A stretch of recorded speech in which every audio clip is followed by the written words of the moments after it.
밀라노 올림픽을 지켜보던 전 세계 시청자들을 충격에 빠뜨린 장면이 한국 쇼트트랙 경기에서 일어났습니다. 각국 해설진들은 경기가 끝난 뒤에도 충격에 빠진 채 한동안 말을 잇지 못했어요. 대한민국 여자 쇼트트랙이 8년 만에 금메달을 되찾는 순간이었습니다. 도대체 무슨 일이 있었던 걸까요? 3위였습니다. 선두와의 격차가 점점 벌어지고 있었어요. 그런데 바로 그때 2위로 달리던 네덜란드 선수가 코너를 돌다 쓰러지면서 한국을 덮쳤습니다. 0.1초만 늦었으면 금메달이 아니라 들것에 실려나갈 수도 있었던 순간이었습니다. 경기장에 탄식이 쏟아졌어요. 그런데 8년 동안 서로를 밀어주지 못했던 두 선수가 바로 그 순간 하나가 됐어요. 22살의 막내는 며칠 전 자신이 넘어졌던 바로 그 링크에서 두려움 대신 가속 페달을 밟았습니다. 눈을 한번 깜빡이는 시간의 절반도 안 되는 찰나에 모든 것이 뒤집혔습니다. 놀라운 대한민국의 대역전극, 지금 공개됩니다. 한국 최고라고 댓글을 남겨주세요. 여러분의 구독과 좋아요는 아주 큰 힘이 됩니다. 제 이름은 마르코 페라리. 밀라노에서 태어나 밀라노에서 자란 스포츠 기자입니다. 이탈리아 최대 스포츠 일간지 가제타 델로 스포르트에서 25년을 일했고 동계 스포츠만 전담으로 취재한 지도 벌써 15해가 넘었죠. 솔직히 말씀드리겠습니다. 저는 그날 밤 경기를 보러 간 게 아니었습니다. 기사를 완성하러 갔어요. 2026년 2월 18일 밤, 저는 밀라노 아이스 스케이팅 아레나 프레스석에 앉아 노트북 화면을 바라보고 있었습니다. 화면에는 제가 전날 밤 완성해둔 기사 초고가 열려 있었어요. 제목은 이랬습니다. 폰타나, 밀라노의 얼음 위에서 전설이 되다. 서론도 이미 써둔 상태였습니다. 아리아나 폰타나가 홈 관중의 환호 속에 결승선을 통과하는 장면, 눈물을 흘리는 장면, 이탈리아 국기를 두른 채 시상대에 오르는 장면까지. 경기가 시작되기도 전에 기사의 절반이 완성돼 있었어요. 무모한 짓처럼 들리시나요? 하지만 25년 경력의 기자 눈에는 이미 결과가 보였습니다. 오늘 밤은 누가 봐도 이탈리아의 밤이었으니까요. 경기장 밖부터 분위기가 달랐습니다. 아레나 주변을 가득 메운 이탈리아 팬들은 이른 오후부터 삼삼오오 모여 있었어요. 폰타나의 얼굴이 그려진 플래카드, 이탈리아 국기, 선수 이름을 수놓은 머플러들. 경기장 입구에서 아레나 안으로 이어지는 긴 복도에는 이탈리아 쇼트트랙 역사를 정리한 사진들이 걸려 있었는데 그 맨 끝에 폰타나의 사진이 있었습니다. 2006년 토리노 막 18이 된 소녀가 처음으로 올림픽 무대에 섰던 그 사진이요.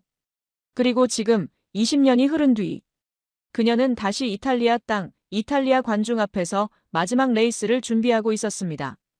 폰타나는 이번 대회에서 이미 혼성 계주 금메달과 여자 500m 은메달을 목에 걸었습니다. 올림픽 쇼트트랙 역사상 가장 많은 메달을 보유한 선수. 통산 13개. 그리고 오늘 밤 여자 3000m 계주에서 금메달을 하나 더 추가한다면 그 숫자는 14개가 됩니다. 어떤 나라의 어떤 선수도 넘볼 수 없는 기록이죠. 반면 한국은 이번 대회 쇼트트랙 개인전 5종목에서 금메달을 단 한 개도 따지 못했습니다.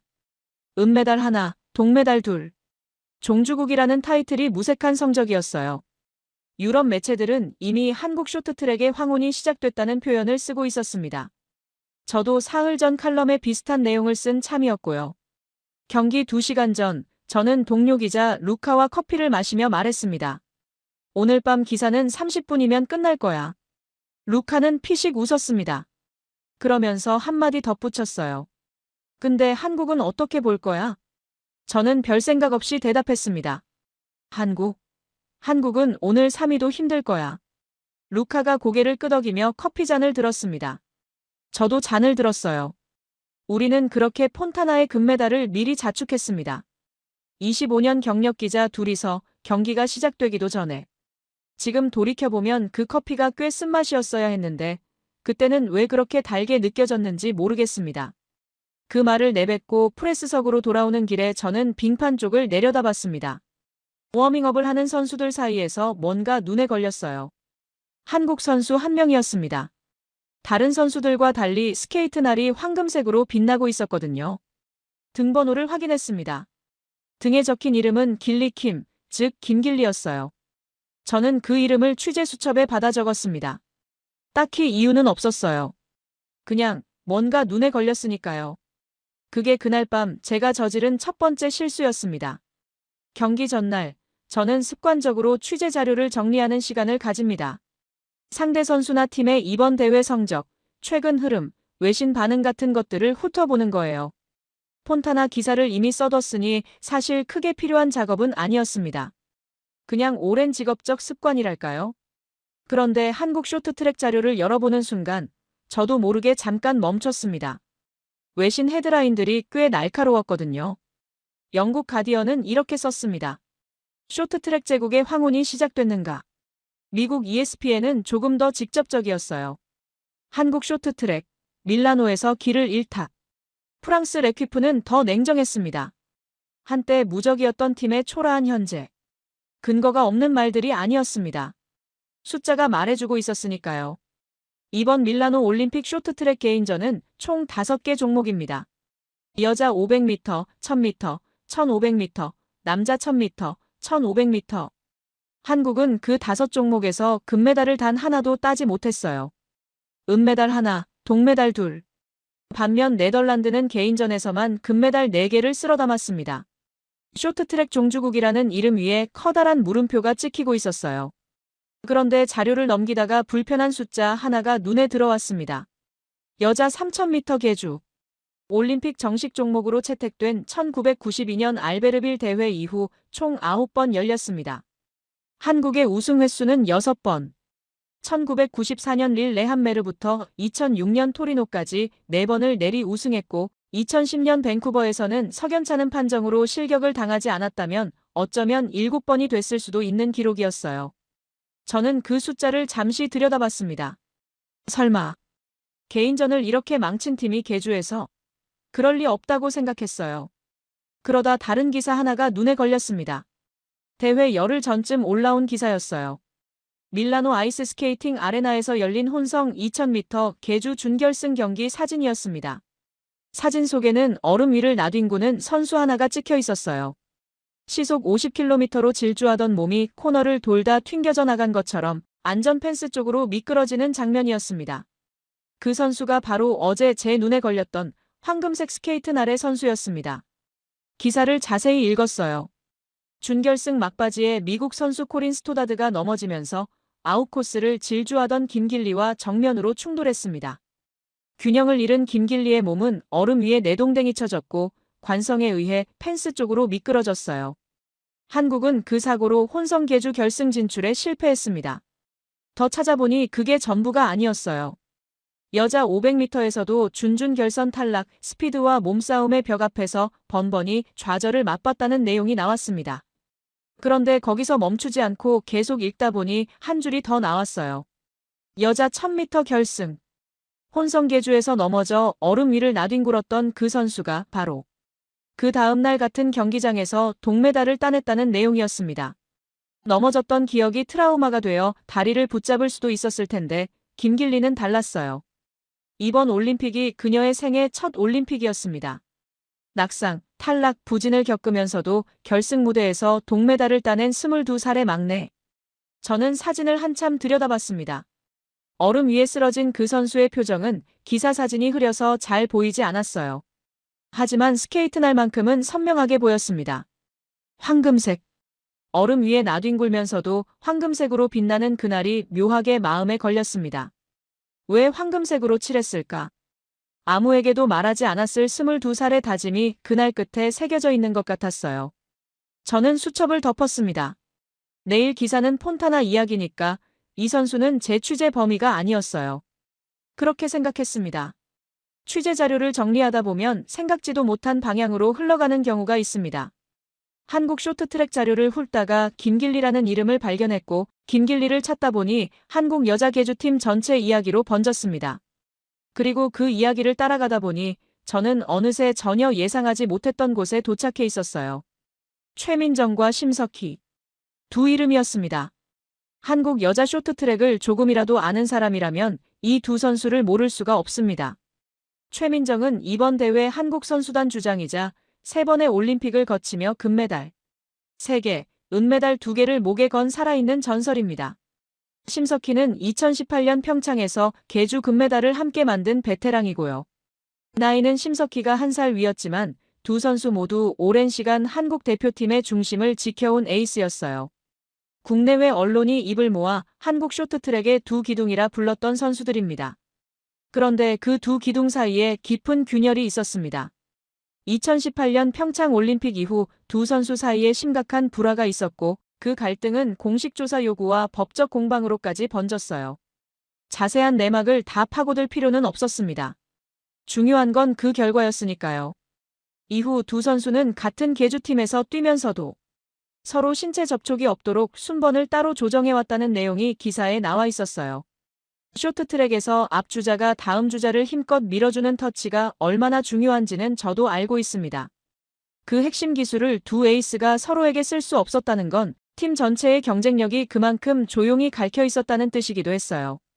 그 균열의 대가는 분명했습니다. 2022년 베이징. 심석희가 빠진 한국 여자 계주는 네덜란드에 밀려 은메달에 머물렀습니다. 1994년 릴 레한메르부터 이어온 계주 왕국의 자존심이 무너진 순간이었어요. 물론 단순히 한 선수의 부재 때문만은 아니었을 겁니다. 하지만 팀 안의 균열이 경기력에 영향을 주지 않았다고 보기도 어려웠어요. 스포츠 기자 25년을 하다 보면 알게 됩니다. 팀 스포츠에서 신뢰의 균열은 가장 결정적인 순간에 가장 크게 드러난다는 걸요. 그리고 그 8년의 시간 동안 두 선수는 같은 대표팀 유니폼을 입으면서도 서로의 이름을 인터뷰에서 직접 언급하지 않는 사이로 지냈다고 했어요. 한 팀이지만 한 팀이 아닌 것처럼요. 저는 그 부분을 읽으면서 씁쓸했습니다. 스포츠가 주는 감동의 반대편에 이런 장면도 있다는 게요. 그런데 자료를 더 넘기다가 저는 뜻밖의 사진 하나를 발견했습니다. 밀라노 올림픽 개막을 며칠 앞두고 찍힌 사진이었어요. 선수촌에서 열린 생일 파티 자리였는데 심석희의 생일을 축하하는 케이크 앞에 팀원들이 모여 있었습니다. 그리고 그 한가운데 활짝 웃으며 박수를 치고 있는 최민정의 얼굴이 있었어요. 저는 그 사진을 한참 들여다봤습니다. 8년이라는 시간이 있었어요. 법적 공방까지 갔던 감정의 무게가 있었고 같은 팀에서 뛰면서도 서로를 밀어주지 못했던 4년이 있었습니다. 그런데 최민정이 먼저 손을 내밀었다고 기사는 전하고 있었어요. 국가대표의 일원으로서 팀을 위해 최선을 다하겠다는 말과 함께 개인적인 상처와 오랜 시간 쌓인 감정을 올림픽 금메달이라는 목표 하나를 위해 내려놓은 결단이었습니다. 케이크 앞에서 박수를 치는 그 장면이 스포츠 기자의 눈에는 어지간한 드라마보다 더 묵직하게 느껴졌어요. 누군가는 그냥 화해 사진이라고 볼 수도 있겠지만 저는 그 사진 뒤에 있는 무게를 알고 있었으니까요. 지난 기사들을 읽고 난 뒤였으니까요. 그러면서도 저는 고개를 저었어요. 스포츠 기자로 25년을 살다 보면 알게 됩니다. 링크 밖의 화해와 링크 위의 신뢰는 전혀 다른 이야기라는 걸요. 경기가 시작되면 몸이 먼저 반응하고 몸은 감정의 기억을 오래 붙들고 있습니다. 결정적인 순간에 묵은 감정이 균열로 드러나는 장면을 저는 몇 번이나 목격했거든요. 사진 한 장이 8년의 시간을 지운다고 믿기엔 저는 너무 오래된 기자였습니다. 저는 수첩을 덮으며 생각했습니다. 어쨌든 오늘 밤의 주인공은 폰타나니까. 2026년 2월 18일 저녁 8시. 밀라노 아이스 스케이팅 아레나의 문이 열리자마자 관중들이 물밀듯 쏟아져 들어왔습니다. 저는 프레스석에서 그 광경을 내려다보고 있었어요. 취재를 시작한 지 25년이 됐지만 홈 관중의 열기라는 건 언제 봐도 압도적입니다. 특히 오늘 밤 같은 날은요. 이탈리아 국기 색깔인 초록, 하양, 빨강이 관중석 곳곳을 가득 메웠고 폰타나의 이름이 적힌 머플러와 플래카드가 여기저기서 흔들렸습니다. 경기 시작까지 아직 1시간이 남아있는데도 아레나 안은 이미 터질 듯한 함성으로 가득했어요. 저는 자리를 잡고 노트북을 열었습니다. 화면에는 어제 써둔 기사 초고가 그대로 열려 있었어요. 폰타나가 결승선을 통과하는 장면, 눈물을 흘리는 장면, 시상대에 오르는 장면. 경기 전에 미리 써둔 그 문장들을 다시 한번 읽으며 저는 속으로 고개를 끄덕였습니다. 나쁘지 않아. 오늘 밤 이 초고의 결과 숫자만 채워 넣으면 완성이겠다고 생각했어요. 경기 시작 30분 전 선수들이 빙판의 모습을 드러냈습니다. 이탈리아 선수들이 등장하자 관중석이 폭발했습니다. 수만 명의 함성이 한꺼번에 터져나오는 소리는 경기장 천장을 울릴 정도였어요. 폰타나가 손을 들어 관중들에게 응답하자 함성은 더 커졌습니다. 홈 관중의 응원을 등에 업은 선수와 그렇지 않은 선수의 차이가 얼마나 큰지 저는 그 순간 새삼 실감했어요. 캐나다 선수들이 워밍업을 시작했습니다. 이번 시즌 월드투어 종합 1위 코튼이 4로를 앞세운 팀이에요. 네덜란드는 이번 대회 개인전에서만 금메달 4개를 쓸어 담은 크산드라 펠제부르가 출전합니다. 어느 팀 하나 만만한 상대가 없었습니다. 그리고 한국 선수들이 빙판에 나왔습니다. 이탈리아 관중들의 반응은 솔직했습니다. 별다른 환호도 야유도 없었어요. 그냥 조용했습니다. 이 경기장에서 한국은 철저한 이방인이었어요. 뜨겁게 응원받는 팀도 아니고 그렇다고 견제받을 만큼 위협적인 팀으로 여겨지지도 않는 것 같았습니다. 개인전 금메달 전무라는 성적표가 관중들의 시선에도 영향을 준 듯 했어요. 저는 한국 선수들 한 명씩 눈으로 훑었습니다. 1번 주자 최민정은 특유의 무표정한 얼굴로 워밍업을 하고 있었고 베테랑 심석희는 조용히 스트레칭을 이어갔어요. 그리고 마지막으로 눈에 들어온 건 역시 황금색 스케이트 날이었습니다. 김길리. 며칠 전 이 경기장 같은 얼음 위에서 나뒹굴었던 그 선수가 지금 아무렇지 않다는 듯 달리고 있었어요. 표정이 보이진 않았지만 움직임은 가볍고 날카로웠습니다. 경기 시작 5분 전 아레나의 조명이 낮아졌습니다. 경기장 전광판에 선수 소개 영상이 흘러나왔고 폰타나의 얼굴이 화면을 가득 채우자 관중석에서 다시 한번 폭발적인 함성이 터졌습니다. 저는 노트북 화면의 기사 초고를 한 번 더 훑어봤어요. 폰타나, 밀라노의 얼음 위에서 전설이 되다. 완벽한 제목이라고 생각했습니다. 총성이 울리기까지 이제 5분이 남아 있었어요. 총성이 울렸습니다. 1번 주자 최민정이 출발과 동시에 치고 나갔어요. 순간적인 가속이 인상적이었습니다. 코너를 돌아 나가는 동작이 물 흐르듯 자연스러웠고 상체의 흔들림이 거의 없었어요. 25년간 동계 스포츠를 취재하면서 저는 수많은 스케이터를 봐왔습니다만 최민정의 움직임에는 뭔가 다른 게 있었습니다. 힘을 쓰는 게 아니라 얼음 위를 읽는다는 느낌이랄까요? 선두를 잡은 한국의 출발은 교과서적으로 안정적이었어요. 하지만 그 안정은 오래가지 않았습니다. 2번 주자 김길리가 3번 주자 노도희에게 터치를 넘기는 사이 캐나다가 파고들었어요. 시즌 월드투어 종합 1위 코튼이 4로가 이끄는 캐나다는 초반부터 공격적이었습니다. 속도보다 포지션 싸움에서 먼저 우위를 점하려는 전략이었어요. 한국이 2위로 밀려났습니다. 그리고 20바퀴를 남긴 시점이었어요.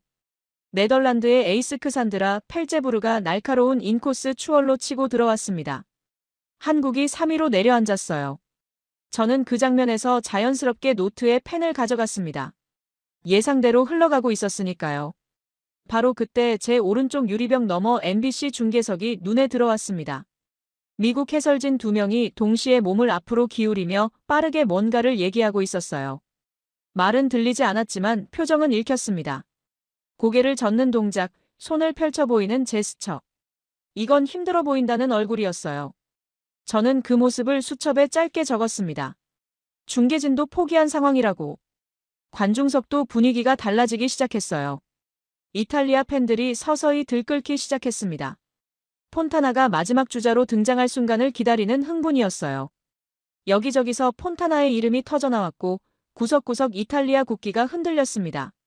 3위 한국에는 아무도 시선을 주지 않았어요. 저는 노트북 화면에 기사 초고를 열었습니다. 결과 숫자를 채워 넣을 준비를 슬슬 해야겠다고 생각했거든요. 그런데 바로 그 순간이었습니다. 16바퀴를 남겨두고 2위로 달리던 네덜란드의 펠제부르가 코너를 돌다 중심을 잃었어요. 균형이 무너진 그 몸이 얼음 위로 쓰러지면서 한국 선수 쪽으로 미끄러져 들어왔습니다. 아레나 전체가 순간 숨을 멈췄어요. 충돌이 일어나기 직전처럼 보였습니다. 하지만 한국은 피했어요. 찰나의 반응이었습니다. 위기를 감지한 최민정이 몸을 틀며 간신히 충돌을 피해냈어요. 넘어지지는 않았습니다. 하지만 그 과정에서 속도가 죽었고 선두와의 격차는 더 벌어졌어요. 네덜란드는 레이스에서 이탈했습니다. 이제 남은 건 캐나다, 이탈리아, 그리고 3위로 처진 한국이었어요. MBC 중계석이 다시 눈에 들어왔습니다. 아까보다 더 격하게 반응하고 있었어요. 해설진 한 명이 두 손으로 머리를 감싸는 동작을 했습니다. 충돌 위기 자체에 놀란 건지, 피했음에도 격차가 더 벌어진 상황에 안타까운 건지, 아니면 그 둘 다인지 알 수 없었어요. 다만 분명한 건 저 중계석도 지금 한국의 상황을 비관적으로 보고 있다는 거였습니다. 일본 취재진 쪽도 조용히 빙판을 응시하고 있었어요. 표정 없이 메모만 이어가고 있었습니다. 이 경기에서 배울 게 있다면 끝까지 봐야 한다는 태도처럼 보였어요. 저는 다시 기사 초고로 눈을 돌렸습니다. 아직 쓰지 않은 마지막 문단의 빈칸이 기다리고 있었어요. 3위였습니다. 선두와의 격차는 벌어져 있었고 남은 바퀴는 16개였어요. 저는 솔직히 그 시점에서 한국의 역전을 기대하지 않았습니다.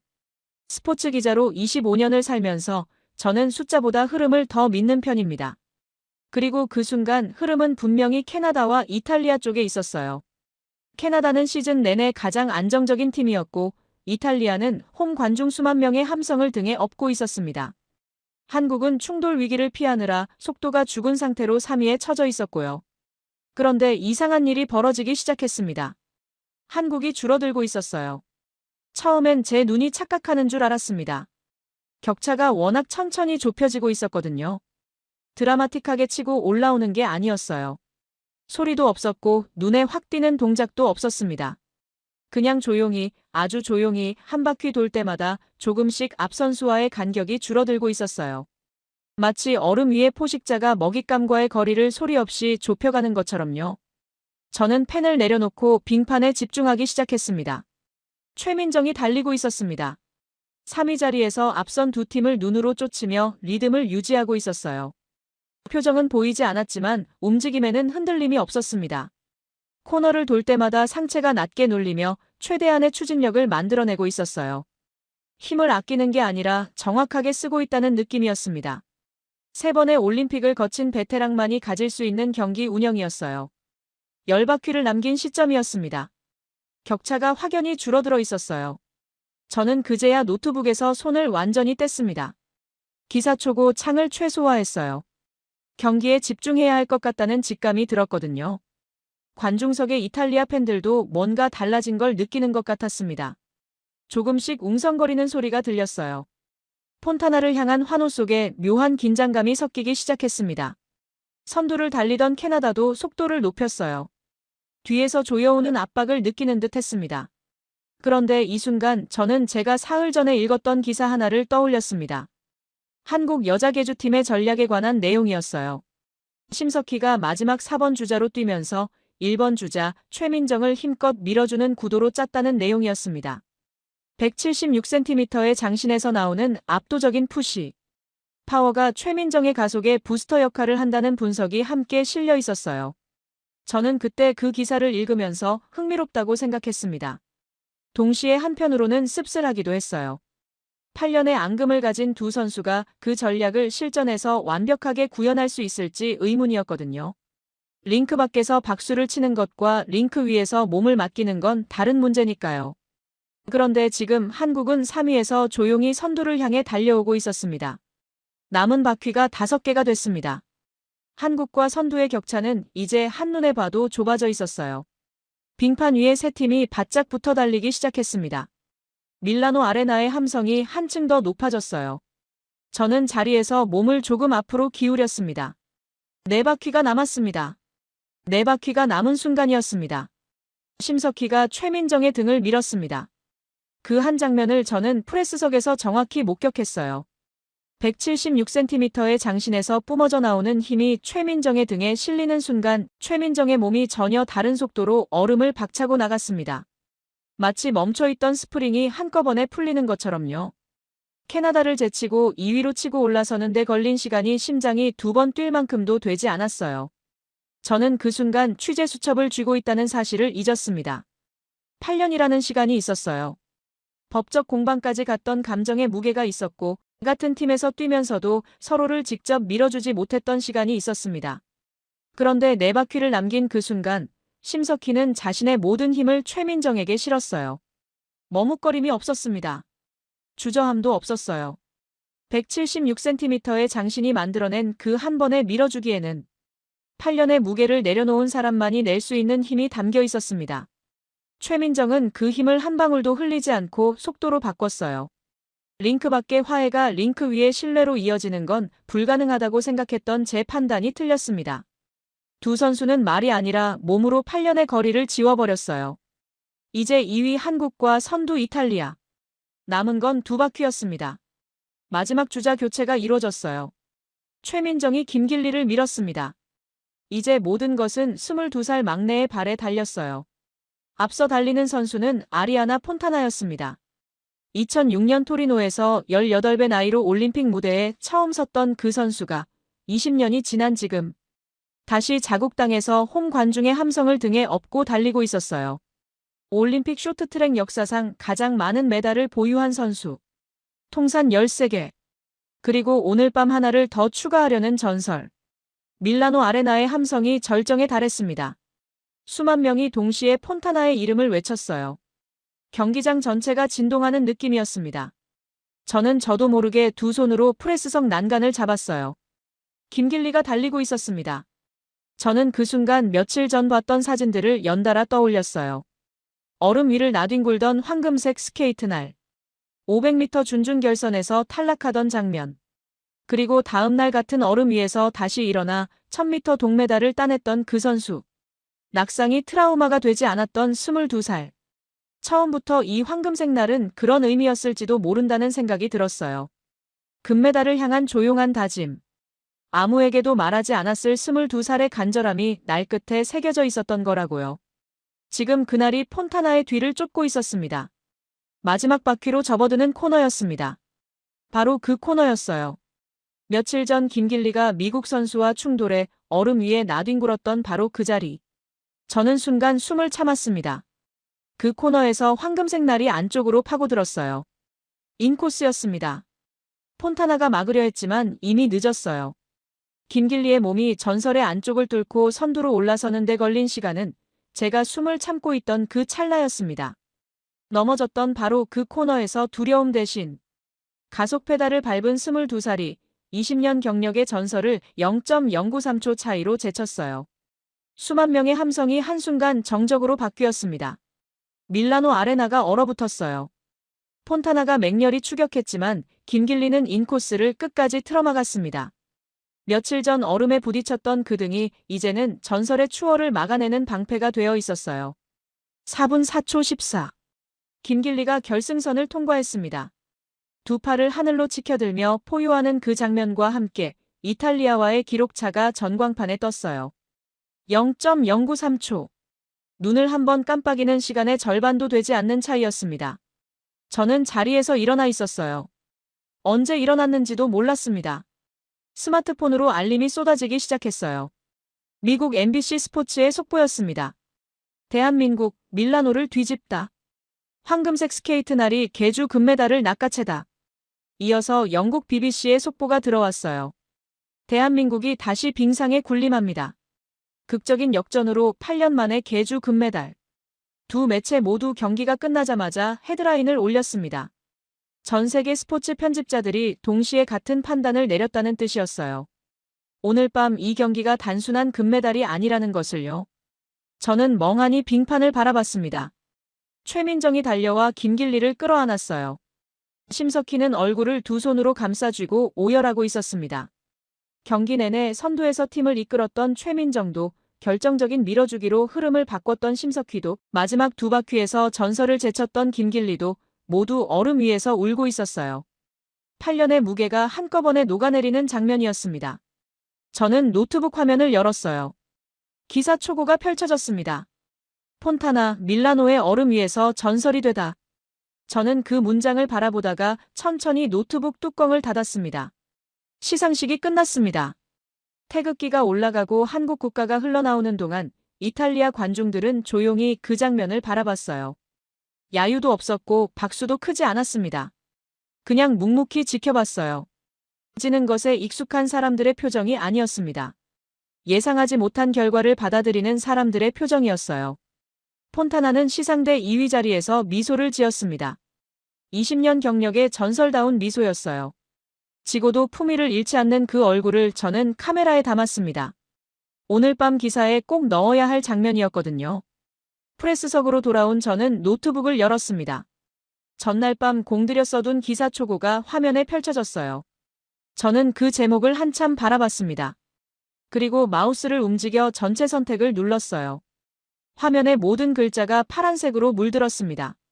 저는 잠깐 멈췄다가 삭제 버튼을 눌렀어요. 하얀 화면이 됐습니다. 스마트폰을 꺼내 각국 반응을 훑기 시작했어요.